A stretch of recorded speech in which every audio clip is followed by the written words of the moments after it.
സ്വാഗതം. ന്യൂസ് അപ്ഡേറ്റ്സിലേക്ക് നോക്കാം. പ്രധാന വാർത്തകൾ.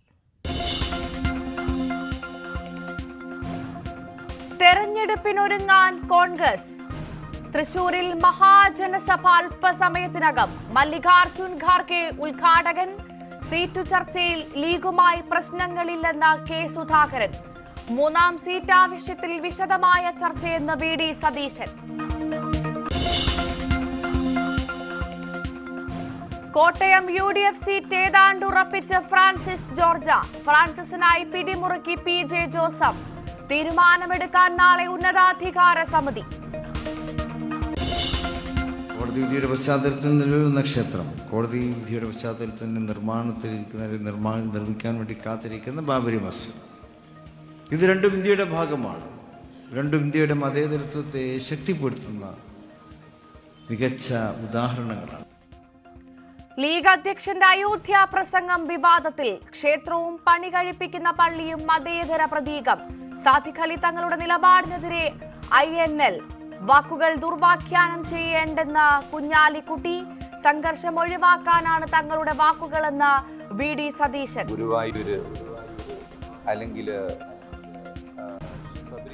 ശബരിമല പഴയ ബുദ്ധവിഹാരം എന്ന കാന്തപുരത്തിന്റെ മകൻ.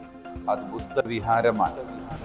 ധർമ്മശാല, ധർമ്മടം, ഇങ്ങനെ ഒരുപാട് സ്ഥലങ്ങൾ ഇന്ത്യയിൽ പരിശോധിച്ചാൽ ബുദ്ധന്മാരുടെയും ജൈനന്മാരുടെയും ആരാധനാ കേന്ദ്രങ്ങളാണ് പിന്നീട് അമ്പലങ്ങളായി മാറിയത്.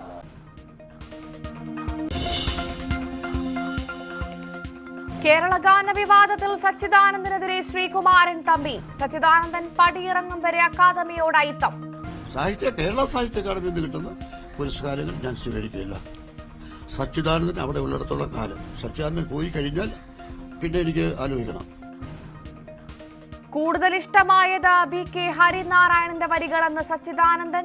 അക്കാദമിയുടെ നഷ്ടപരിഹാരം വേണ്ടെന്ന് ബാലചന്ദ്രൻ ചുള്ളിക്കാട്. എന്റെ ജീവിത സഖാവിന്റെ ഇല്ലാതാക്കിയത് അന്നത്തെ പാർട്ടി സെക്രട്ടറി ആയിരുന്ന ഇന്നത്തെ മുഖ്യമന്ത്രി. അദ്ദേഹത്തിന് അനുവാദമുണ്ട്, അദ്ദേഹം അറിയും. അതെന്റെ മനസ്സിൽ ഉള്ളിൻ്റെ ഉള്ളിൽ ഇപ്പോഴുമുണ്ട്. അതുകൊണ്ട് അദ്ദേഹം വിചാരിച്ചിട്ടുണ്ടെങ്കിൽ ആ കൊലപാതകം നടക്കില്ല.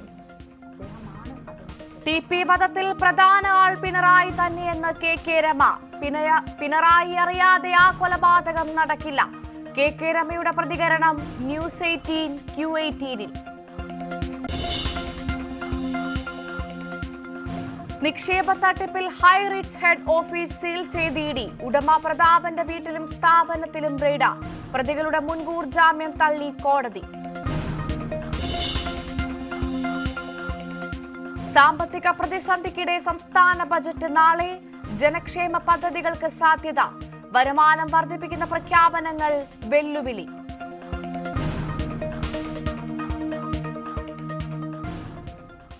വിശദമായ വാർത്തകൾ നോക്കാം. കോട്ടയം ലോക്സഭാ സീറ്റിൽ ഫ്രാൻസിസ് ജോർജിന്റെ സ്ഥാനാർത്ഥിത്വം ഉറപ്പിക്കാൻ കേരള കോൺഗ്രസ് ജോസഫ് വിഭാഗം. സ്ഥാനാർത്ഥിയെ നിശ്ചയിക്കാൻ ഉന്നതാധികാര സമിതി നാളെ തിരുവനന്തപുരത്ത് യോഗം ചേരും. കോൺഗ്രസിന്റെ കൂടി നിർദ്ദേശം പരിഗണിച്ചാണ് ഫ്രാൻസിസ് ജോർജ് എന്ന ഒറ്റ പേരിലേക്ക് എത്തിയത്. കോട്ടയത്ത് ഫ്രാൻസിസ് ജോർജ് എന്ന ഒറ്റ പേരിലേക്ക് കേരള കോൺഗ്രസ് ജോസഫ് ഗ്രൂപ്പ് എത്തിയിരിക്കുന്നു എന്നുള്ളതാണ് ഏറ്റവും പ്രധാനപ്പെട്ട വിവരം.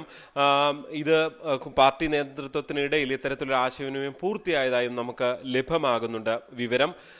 എന്തായാലും ഫ്രാൻസിസ് ജോർജിലേക്ക് എത്തുന്നതിന് പല കാരണങ്ങളുണ്ട്. അതിൽ ഏറ്റവും പ്രധാനപ്പെട്ട കാരണം കഴിഞ്ഞ തവണ UDF-ൽ നിന്ന് മത്സരിച്ച് വിജയിച്ച തോമസ് ചാഴിക്കാടനായിരിക്കും ഇത്തവണ LDF-ൽ വീണ്ടും സ്ഥാനാർത്ഥിയാകുക. അതേ തോമസ് ചാഴിക്കാടനെ തോൽപ്പിക്കുക എന്നുള്ളത് തങ്ങളുടെ കൂടി ആവശ്യമാണെന്ന് കോൺഗ്രസ് കരുതുന്നുണ്ട്. അതുകൊണ്ട് തന്നെ ഇത്തവണ ഈ സീറ്റ് നഷ്ടപ്പെടുക എന്നത് ചിന്തിക്കാൻ തന്നെ കഴിയില്ല. അതുകൊണ്ട് തന്നെ മുതിർന്ന സ്ഥാനാർത്ഥികൾ ആരെങ്കിലും മത്സരിക്കണം എന്നുള്ളതായിരുന്നു കോൺഗ്രസിന്റെ നിർദ്ദേശം. അവിടെ PJ ജോസഫിനോടും മോൻസ് ജോസഫിനോടും മത്സരിക്കുന്നുണ്ടോ എന്ന് കോൺഗ്രസ് ചോദിച്ചിരുന്നു. ഇരുവരും മത്സരിക്കില്ല എന്ന് അറിയിക്കുകയായിരുന്നു. ഇതിനെ തുടർന്നാണ് തൊട്ടടുത്ത പേരുകാരനായി ഫ്രാൻസിസ് ജോർജിന്റെ പേരിലേക്ക് കോൺഗ്രസ് ഒരു നിർദ്ദേശം വെക്കുകയും ചെയ്യുന്നത്. നിരവധി പേരുണ്ടായിരുന്നു അപ്പുറത്ത് നിന്ന് മത്സരിക്കാൻ. PC തോമസും MP ജോസഫും, കെ മാണിയുടെ മരുമകനായ MP ജോസഫ്, ഒപ്പം തന്നെ സജി മഞ്ഞക്കടമ്പിൽ, പ്രിൻസ് ലൂക്കോസ്, ഇവരുടെയൊക്കെ പേരുകൾ സജീവമായ ചർച്ചയിൽ തന്നെ ഉണ്ടായിരുന്നു.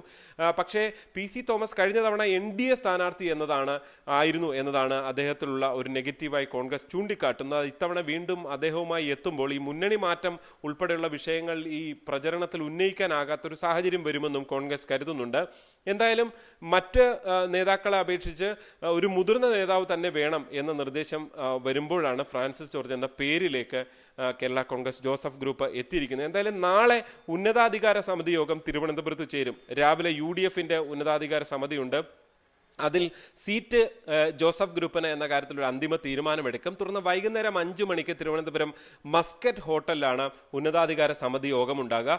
ഈ യോഗത്തിൽ ചെയർമാൻ PJ ജോസഫിനെ അവിടെ പങ്കെടുക്കുന്ന നേതാക്കൾ സ്ഥാനാർത്ഥി ആരാകണം എന്ന കാര്യത്തിൽ അന്തിമ തീരുമാനമെടുക്കാൻ നിശ്ചയിക്കുകയും ചെയ്യും, അദ്ദേഹത്തെ ചുമതലപ്പെടുത്തുകയും ചെയ്യും. ഇക്കാര്യം കോട്ടയം ജില്ലാ അധ്യക്ഷൻ സജി മഞ്ഞക്കടമ്പിൽ അടക്കമുള്ളവർ ന്യൂസ് 18നോട് സ്ഥിരീകരിക്കുകയും ചെയ്തു. കേരള കോൺഗ്രസിന്റെ പാർട്ടി ചെയർമാൻ നിശ്ചയിക്കുന്ന സ്ഥാനാർത്ഥി ആരാണോ അദ്ദേഹം പ്രഖ്യാപിക്കുന്ന സ്ഥാനാർത്ഥിയെക്കൊപ്പം ഞങ്ങൾ എല്ലാവരും ഒറ്റക്കെട്ടായിട്ടുണ്ടാവും. ആ സ്ഥാനാർത്ഥി വിജയിക്കുകയും ചെയ്യും. എന്തായാലും ഫ്രാൻസിസ് ജോർജിലേക്ക് എത്തുമ്പോൾ നാളെ ഇങ്ങനൊരു ചർച്ച നടക്കുന്നു, PJ ജോസഫിനെ ചുമതലപ്പെടുത്തുന്നു. ഒരുപക്ഷെ മറ്റന്നാൾ തന്നെ പ്രഖ്യാപനം ഉണ്ടാകാനുള്ള സാധ്യതയുണ്ട്, അല്ലെങ്കിൽ ഏറ്റവും അടുത്ത ദിവസങ്ങളിൽ തന്നെ പ്രഖ്യാപനം ഉണ്ടാകും എന്നുള്ളതാണ് നമുക്ക് ലഭ്യമാകുന്ന സൂചനകൾ.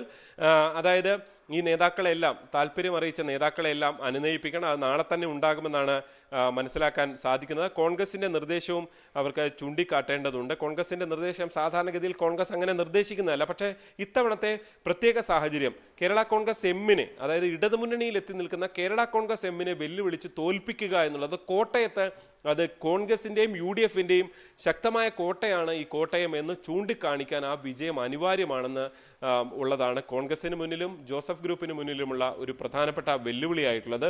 എന്തായാലും അതൊക്കെ നിൽക്കെയാണ് ഒരുപക്ഷെ നാളെ തന്നെ ഇങ്ങനൊരു തീരുമാനത്തിലേക്ക് എത്താൻ പോകുന്നത്. മറ്റന്നാൾ തന്നെ പ്രഖ്യാപനം ഉണ്ടാകും എന്ന് പ്രതീക്ഷിക്കേണ്ടി വരും. G Sreejith, news 18 Kottayam. അയോധ്യയിലെ രാമക്ഷേത്രവുമായി ബന്ധപ്പെട്ട മുസ്ലിം ലീഗ് അധ്യക്ഷൻ സാദിഖ് അലി തങ്ങളുടെ പ്രസംഗം വിവാദത്തിൽ. അയോധ്യയിലെ രാമക്ഷേത്രവും തകർക്കപ്പെട്ട പള്ളിക്ക് പകരം പണി കഴിപ്പിക്കാനിരിക്കുന്ന മസ്ജിദും ഒരേപോലെ മതേതരത്വത്തിന്റെ പ്രതീകങ്ങളെന്നായിരുന്നു സാദിഖ് അലി തങ്ങൾ പ്രസംഗിച്ചത്. നിലപാട് ചോദ്യം ചെയ്ത INL രംഗത്ത് വന്നു. വിവാദങ്ങളെക്കുറിച്ചുള്ള ചോദ്യങ്ങൾക്ക് സാദിഖ് അലി തങ്ങൾ ഒഴിഞ്ഞുമാറിയപ്പോൾ വാക്കുകൾ ദുർവ്യാഖ്യാനം ചെയ്യേണ്ടെന്ന് PK കുഞ്ഞാലിക്കുട്ടി പ്രതികരിച്ചു. അയോധ്യ ക്ഷേത്രത്തിലെ പ്രാണപ്രതിഷ്ഠയ്ക്ക് തൊട്ടടുത്ത ദിവസം മഞ്ചേരിക്ക് സമീപം പുൽപ്പറ്റയിൽ ലീഗ് അധ്യക്ഷൻ നടത്തിയ പ്രസംഗമാണ് വിവാദത്തിലായിരിക്കുന്നത്. അയോധ്യയിലെ രാമക്ഷേത്രവും തകർക്കപ്പെട്ട പള്ളിക്ക് സമീപം പണി കഴിപ്പിച്ചിരിക്കുന്ന ബാബറി മസ്ജിദും ഒരുപോലെ മതേതരത്വത്തിന്റെ പ്രതീകമാണെന്നായിരുന്നു തങ്ങളുടെ പ്രസംഗം.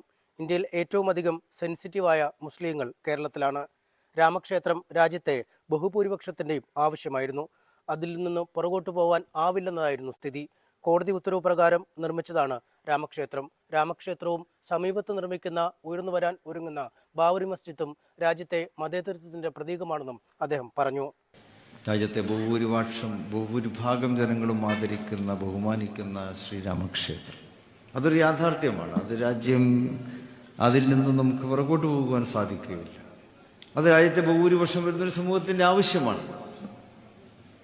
അത് അയോധ്യയിൽ നിലവിൽ വന്നു എന്നുള്ളതാണ്. പക്ഷെ അതേക്കുറിച്ച് നമ്മൾ അതിനെ പ്രതിഷേധിക്കേണ്ട മറ്റോ കാര്യമൊന്നും നമ്മളെ സംബന്ധിച്ചിടത്തോളം ഇല്ല. കാരണം അത് ബഹുസ്വര സമൂഹത്തിൽ ഓരോരുത്തർക്കും ഓരോ വിശ്വാസങ്ങളുണ്ട്, പാരമ്പര്യങ്ങളുണ്ട്, അനുഷ്ഠാനങ്ങളുണ്ട്, ആചാരങ്ങളുണ്ട്. അതനുസരിച്ച് മുന്നോട്ട് പോകുവാൻ നമ്മുടെ രാജ്യത്ത് സ്വാതന്ത്ര്യമുണ്ട്. കോടതി വിധിയുടെ പശ്ചാത്തലത്തിൽ നിലവിലുന്ന ക്ഷേത്രം, കോടതി വിധിയുടെ പശ്ചാത്തലത്തിൽ നിർമ്മിക്കാൻ വേണ്ടി കാത്തിരിക്കുന്ന ബാബരി മസ്ജിദ്, ഇത് രണ്ടും ഇന്ത്യയുടെ ഭാഗമാണ്. രണ്ടും ഇന്ത്യയുടെ മതേതരത്വത്തെ ശക്തിപ്പെടുത്തുന്ന മികച്ച ഉദാഹരണങ്ങളാണ്. നമ്മൾ അതിനെ ഉൾക്കൊള്ളുക. ഇന്ത്യയുടെ മതേതരത്വത്തെ ശക്തിപ്പെടുത്തുന്ന മികച്ച ഉദാഹരണങ്ങളാണ് രാമക്ഷേത്രവും അവിടെ പണിയാൻ പോകുന്ന ബാബരി മസ്ജിദ്. അതേസമയം നാട്ടിൽ സംഘർഷം ഒഴിവാക്കാനുള്ള വാക്കുകളായിരുന്നു സാദിഖ് അലി തങ്ങളുടേതെന്നാണ് പ്രതിപക്ഷ നേതാവ് VD സതീശൻ പ്രതികരിച്ചത്. സംഘർഷങ്ങൾ ഒഴിവാക്കാൻ വേണ്ടിയിട്ടാണ് എല്ലാവരും വെള്ളത്തിന് തീ പിടിപ്പിക്കുന്ന വർത്തമാനം പറയുമ്പോൾ ആ തീയെ അണയ്ക്കാൻ വേണ്ടിയിട്ടാണ് സാദിഖ് അലി തങ്ങൾ സംസാരിക്കുന്നത്. പ്രസംഗത്തിൽ സാദിഖ് അലി ശിഹാബ് തങ്ങളോട് വിശദീകരണം തേടിയെങ്കിലും അദ്ദേഹം പ്രതികരിച്ചില്ല.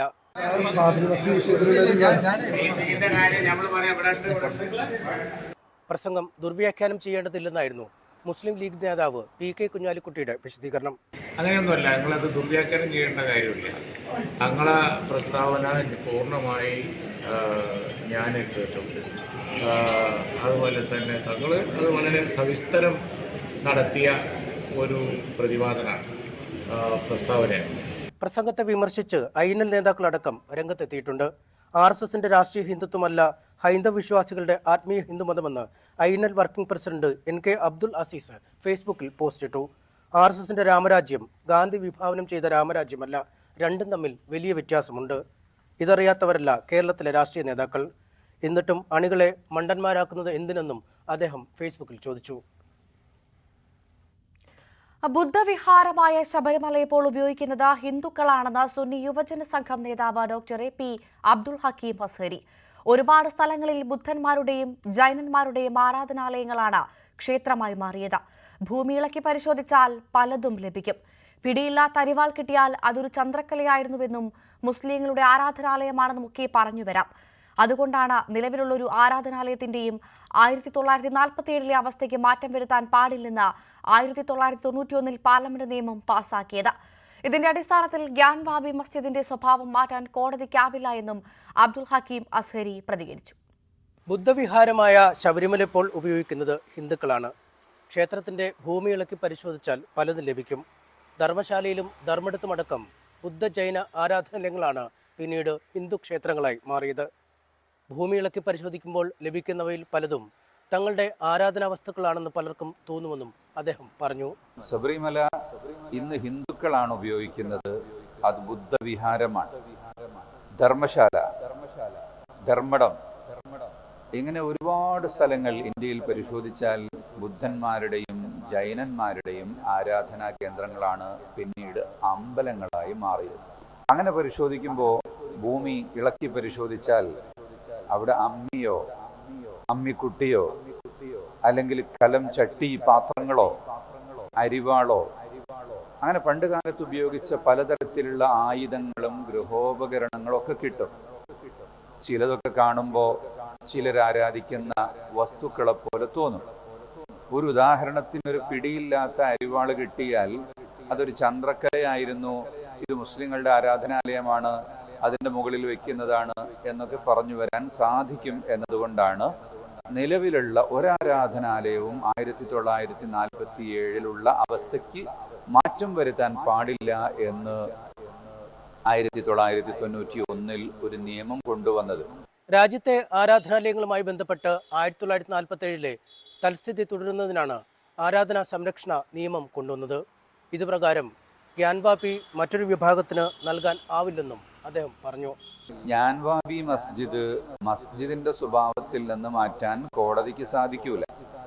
അപ്പൊ പിന്നെ അവര് പുതിയൊരു തന്ത്രം എടുത്തുകൊണ്ട് എതിർവിഭാഗം ശൈവ സമുദായത്തിൽപ്പെട്ട ആളുകൾ വാദിച്ചത്, ഇവിടെ ശിവലിംഗം എന്ന് പറയുന്ന അവരാരാധിക്കുന്ന ഒരു വസ്തുവുണ്ട്, അതിന്റെ സ്ഥലമാണ്.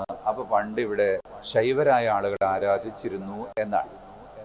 ശൈവരാരാധിച്ചിരുന്ന സ്ഥലമായതുകൊണ്ട് അവർക്ക് കൂടി കൊടുക്കണം. അങ്ങനെ പണ്ട് കാലത്തൊക്കെ ചില സ്ഥലങ്ങളിൽ ബഹുമത ആരാധനകൾ നടന്നിരുന്ന ഇടങ്ങളുണ്ട് എന്ന്.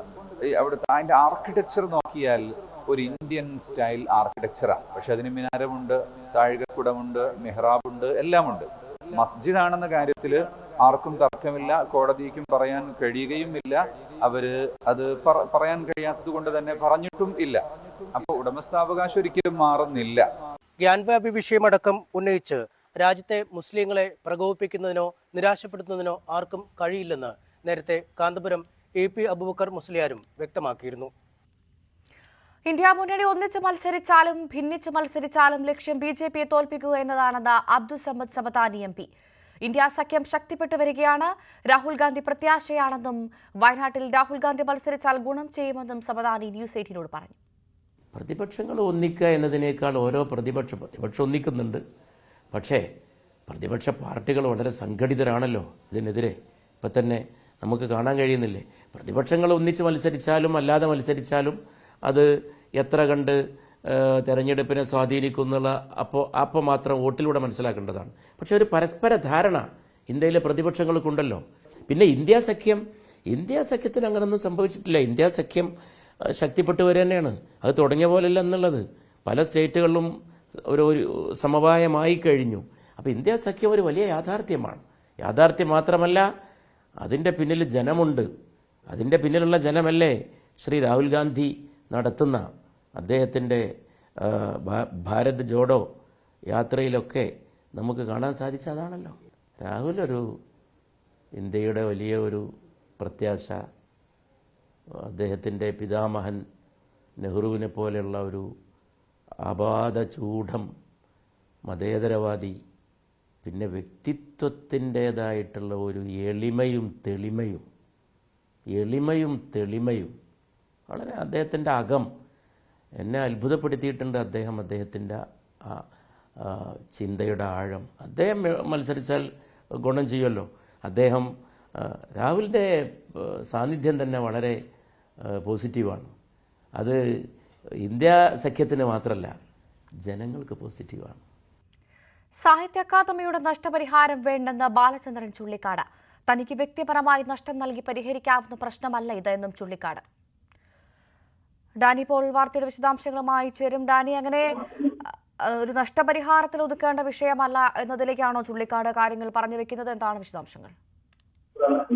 ബാലചന്ദ്രൻ ചുള്ളിക്കാട് ഇക്കാര്യത്തിൽ വ്യക്തമാക്കുന്നത് നഷ്ടപരിഹാരം തനിക്ക് ആവശ്യമില്ല. അത് അക്കാദമിയുടെ നഷ്ടപരിഹാരം സംബന്ധിച്ചുള്ള കാര്യങ്ങൾ പറഞ്ഞിട്ടുണ്ട്. പക്ഷെ തനിക്കത് നഷ്ടപരിഹാരം ആവശ്യമില്ല. വേണ്ടത് സർക്കാരും സമൂഹവും കവികളോടുള്ള സമീപനത്തിൽ മാറ്റം വരുത്തണം. അത് ഉയർത്തിക്കാട്ടുവാനാണ് താൻ ശ്രമിച്ചത്. മിമിക്രിക്കാർ ഉൾപ്പെടെയുള്ളവർക്ക് മിമിക്രി, അതോടൊപ്പം സിനിമ സീരിയൽ താരങ്ങൾ ഉൾപ്പെടെയുള്ളവർക്ക് 10,000-വും ലക്ഷങ്ങളുമാണ് സമൂഹം പ്രതിഫലമായിട്ട് നൽകുന്നത്. അതിൽ ഈ വിവേചനം തന്റെ അനുഭവത്തിന്റെ പശ്ചാത്തലത്തിൽ ശ്രദ്ധയിൽ കൊണ്ടുവരികയായിരുന്നു തന്റെ ലക്ഷ്യമെന്ന് അദ്ദേഹം പറയുകയും ചെയ്യുന്നു. അതുകൊണ്ട് ഈ ഒരു കാര്യത്തിൽ നഷ്ടപരിഹാരം വാങ്ങുക എന്നതല്ല, തനിക്കത് ആവശ്യവുമില്ല എന്ന് അദ്ദേഹം വ്യക്തമാക്കുന്നു. ഇപ്പോൾ നടക്കുന്ന സാഹിത്യോത്സവങ്ങളും അതോടൊപ്പം തന്നെ സച്ചിദാനന്ദൻ അടക്കമുള്ള അക്കാദമി ഭാരവാഹികളുടെ പ്രവർത്തനങ്ങളെയും താൻ ആദരിക്കുകയും ചെയ്തതായും ബാലചന്ദ്രൻ ചുള്ളിക്കാട് അയച്ച കുറിപ്പിൽ വ്യക്തമാക്കുകയും ചെയ്യുന്നുണ്ട്. നിലവിൽ തനിക്ക് ഒരു നഷ്ടപരിഹാരവും ഒരു രീതിയിലുള്ളതും ആവശ്യമില്ല എന്ന് തന്നെയാണ് അദ്ദേഹം പറയുകയും ചെയ്യുന്നത്. ഈ അനുഭവിക്കുന്ന വിവേചനം, കവികളോടുള്ള സമീപനത്തിലെല്ലാം തന്നെ മാറ്റം വരുത്തേണ്ടതുണ്ട് സമൂഹം. അത് ഉയർത്തിക്കാട്ടുക മാത്രമായിരുന്നു താൻ ലക്ഷ്യമിട്ടതെന്നാണ് ബാലചന്ദ്രൻ ചുള്ളിക്കാട് തന്റെ പുതിയ കുറിപ്പിലൂടെ വ്യക്തമാക്കുന്നത്. ശരി ഡാനി, നന്ദി.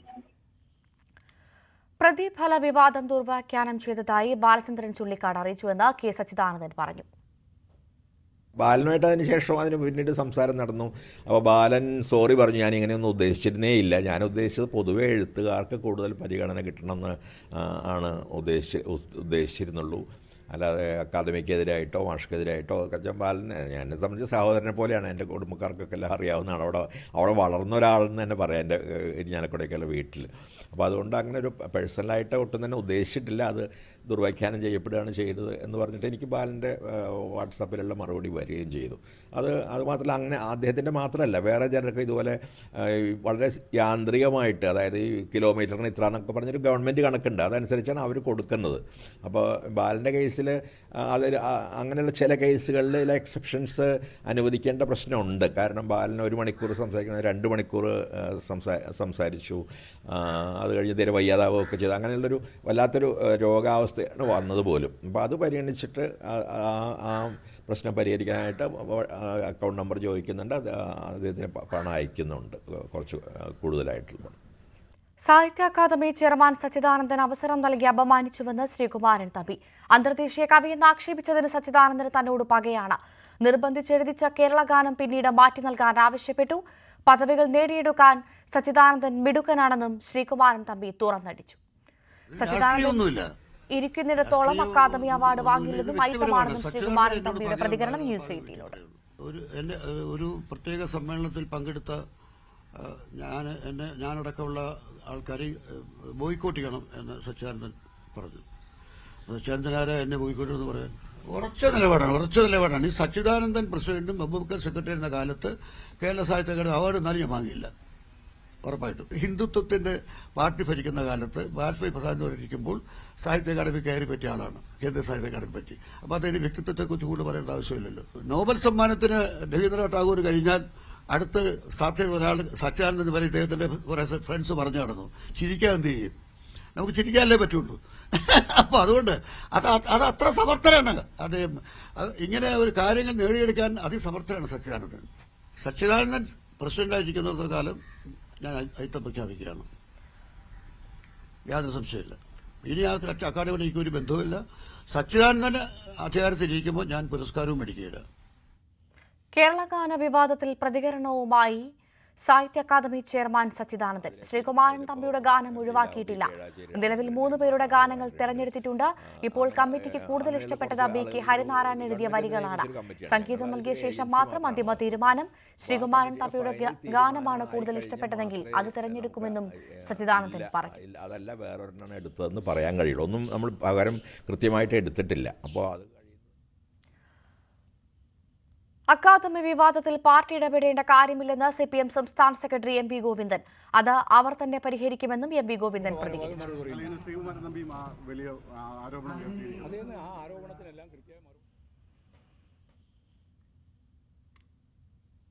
തിരിച്ചെത്താം ഇടവേളയ്ക്ക് ശേഷം.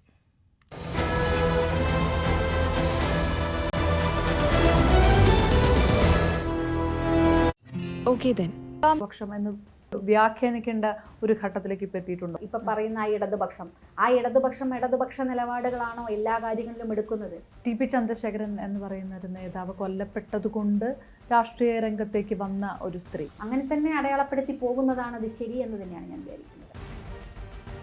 PV അൻവർ ഉന്നയിച്ച ആരോപണങ്ങൾ ഒരു വ്യക്തിഹത്യയുടെ ഭാഗം മാത്രമാണ്, അങ്ങനെയാണോ പറയുന്നത്? കേരളയിലെ സമരം തീർക്കാൻ വേണ്ടിയിട്ട് ഇത് വാങ്ങി എന്ന് പറയുന്നത് യുക്തിയുണ്ട് അതിനകത്ത്.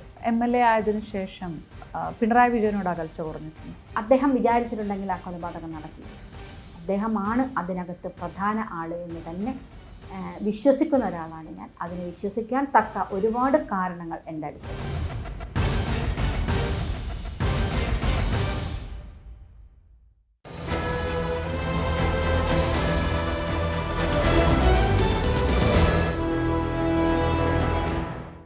തിരികെ വാർത്തയിലേക്ക്. ഹൈറിച്ച് ഹെഡ് ഓഫീസ് സീൽ ചെയ്തു. ബഡ്സ് ആക്ട് പ്രകാരം കളക്ടറിന്റെ ഉത്തരവിലാണ് നടപടി.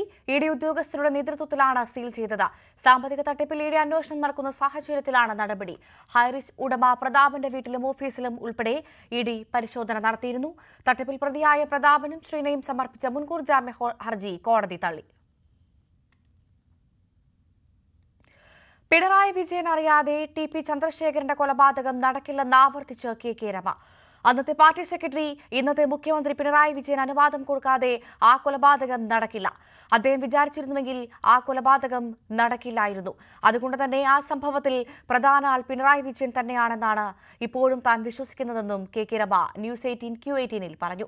CPM ആസൂത്രിത സൈബർ ആക്രമണം തനിക്കെതിരെ തുടരുകയാണെന്നും രമ ആരോപിച്ചു. MLA ആയതിനു ശേഷം പിണറായി വിജയനോട് അകൽച്ച കുറഞ്ഞിട്ടുണ്ട്? ഒരിക്കലും. ഞാൻ ഇതുവരെ പിണറായി വിജയൻ എന്ന് പറയുന്ന ആളുടെ അടുത്തേക്ക് പോയിട്ടില്ല. കേരളത്തിലെ മുഖ്യമന്ത്രി എന്ന നിലയ്ക്ക് അദ്ദേഹം അവിടെയുണ്ട്. പക്ഷേ അദ്ദേഹത്തിൻ്റെ അടുത്തേക്ക് പോകേണ്ട ഒരു സാഹചര്യം ഉണ്ടല്ല. എന്താണ് എൻ്റെ മനസ്സിൽ പിണറായി വിജയൻ ഉള്ളത് അത് അതേപോലെ ഇപ്പോഴും നിൽക്കും. ഇതിനൊന്നൊരു മാറ്റം. ഒരു പക്ഷേ ഒരു വിദ്വേഷം അല്ലെങ്കിൽ അതെങ്ങനെയാണ് ഡിഫൈൻ ചെയ്യാന്ന് പറയാൻ പറ്റുന്നില്ല എനിക്കത്. അതെനിക്ക് അങ്ങനെ പറയാൻ കഴിയില്ല. അങ്ങനെ ഒരു വിദ്വേഷമാണോ ഞാൻ ഒരു കാര്യം ഉറപ്പാണ്. ചന്ദ്രശേഖരൻ്റെ എൻ്റെ ജീവിത സഖാവിൻ്റെ ഇല്ലാതാക്കിയതിൽ അന്നത്തെ പാർട്ടി സെക്രട്ടറി ആയിരുന്ന ഇന്നത്തെ മുഖ്യമന്ത്രി അദ്ദേഹത്തിന് അനുവാദമുണ്ട്, അദ്ദേഹം അറിയും. അതെൻ്റെ മനസ്സിൽ ഉള്ളിൻ്റെ ഉള്ളിൽ ഇപ്പോഴുമുണ്ട്. അതുകൊണ്ട് അദ്ദേഹം വിചാരിച്ചിട്ടുണ്ടെങ്കിൽ ആ കൊലപാതകം നടക്കില്ലായിരുന്നു. അദ്ദേഹമാണ് അതിനകത്ത് പ്രധാന ആള് എന്ന് തന്നെ വിശ്വസിക്കുന്ന ഒരാളാണ് ഞാൻ. അതിനെ വിശ്വസിക്കാൻ തക്ക ഒരുപാട് കാരണങ്ങൾ എൻ്റെ അടുത്തുണ്ട്. അതുകൊണ്ട് എൻ്റെ മനസ്സിൽ അദ്ദേഹത്തെ കാണുമ്പോൾ ആ ഒരു ചിന്ത തന്നെയാണ് എപ്പോഴും ഉള്ളത്, അന്നും ഇന്നും എപ്പോഴും. സൈബർ ആക്രമണങ്ങൾ വല്ലാതെ വന്നിരുന്ന ഒരു സമയം ഉണ്ടായിരുന്നു, അതൊക്കെ അവസാനിച്ചോ? ഒരിക്കലും ഇല്ല, ഇപ്പോഴും ഉണ്ട്. ഇപ്പോഴും നമ്മളൊരു പോസ്റ്റ് ഇട്ട് കഴിഞ്ഞാൽ അതിന് വളരെ മോശമായിട്ട് കമൻറ്റുകളൊക്കെ ഇപ്പോഴും വന്നുകൊണ്ടേയിരിക്കുന്നു. അത് നോക്കുന്നില്ല, ശ്രദ്ധിക്കുന്നില്ല എന്നുള്ളത് മാത്രം. പക്ഷേ ഏറ്റവും കൂടുതൽ ഇതുപോലെ ഒരു സ്ത്രീയെ ആക്രമിച്ചിട്ടുണ്ടോ എന്ന് ചോദിച്ചാൽ സംശയമായിരിക്കും. പലരും നേരിടുന്നുണ്ട്, ഇല്ല എന്നല്ല. സ്ത്രീകൾ ഒരുപാട് പൊതുരംഗത്ത് സജീവമായി നിൽക്കുന്ന, സ്വതന്ത്രമായ അഭിപ്രായം പറയുന്ന, സ്വതന്ത്രമായ വ്യക്തിത്വമുള്ള ആളുകളെയൊക്കെ പലതരത്തിൽ അവർ ടാർഗറ്റ് ചെയ്തുകൊണ്ട് നിൽക്കുന്നത് നമുക്ക് കാണാൻ സാധിക്കുന്നുണ്ട്. എന്നെ സംബന്ധിച്ച് ഞാൻ ആ പാർട്ടിയിൽ നിന്ന് പുറത്തു വന്നു എന്നതിൻ്റെ ഭാഗമായിട്ട്, അല്ലെങ്കിൽ ചന്ദ്രശേഖറിന് ശേഷം വന്നതിൻ്റെ ഭാഗമായി അതിൻ്റെ പേരിലുള്ള ഒരുപാട് പ്രശ്നങ്ങളെ നേരിടേണ്ടിയുണ്ട്. ഒരു സ്ത്രീയെ ഒരു തെരഞ്ഞെടുപ്പിൽ മത്സരിച്ചിട്ട് ഒരു ടൗണിൽ കൂടെ വേഷം കെട്ടിച്ച് നടത്തി ആഹ്ലാദ നൃത്തം നടത്തിയത് വേറെ എവിടെയും നമുക്ക് കാണാൻ സാധിക്കില്ല. ഒരു മാക്സി ഇട്ട് മുലക്കച്ച കെട്ടി മുഖംമൂടി വെച്ച് ഒരു ടൗണ് മുഴുവൻ യാത്ര, അല്ലെ എന്തിൻ്റെ കാരണത്തിൽ? അന്നത്തെ തെരഞ്ഞെടുപ്പിൽ 2016 തെരഞ്ഞെടുപ്പിൽ ഞങ്ങൾ മത്സരിച്ചത് 4ാമത്തെ കക്ഷിയായിട്ടാണ്. സ്വർണം വെള്ളി നിരക്കുകൾ. കവിത ഗോൾഡ് ആൻഡ് ഡയമണ്ട്സ് ഇന്നത്തെ സ്വർണം വെള്ളി നിരക്കുകൾ നിങ്ങൾക്കായി സമർപ്പിക്കുന്നത്. വലിയ സ്വപ്നങ്ങൾ, വലിയ സന്തോഷങ്ങൾ, വലിയ collection. Kavitha gold and diamonds. സ്വർണം 22 ക്യാരറ്റ് ഗ്രാമിന് 5785, പവന് 46,280. സ്വർണം 18 ക്യാരറ്റ് ഗ്രാമിന് 4800, പവന് 38,400. വെള്ളി ഗ്രാമിന് 27 കിലോയ്ക്ക് 77,000. കവിത ഗോൾഡ് ആൻഡ് ഡയമണ്ട്സ് ഇന്നത്തെ സ്വർണം വെള്ളി നിരക്കുകൾ നിങ്ങൾക്കായി സമർപ്പിക്കുന്നത്. വലിയ സ്വപ്നങ്ങൾ, വലിയ സന്തോഷങ്ങൾ, വലിയ collection. Kavitha gold and diamonds. News updates പൂർണ്ണമാകുന്നു. നമസ്കാരം.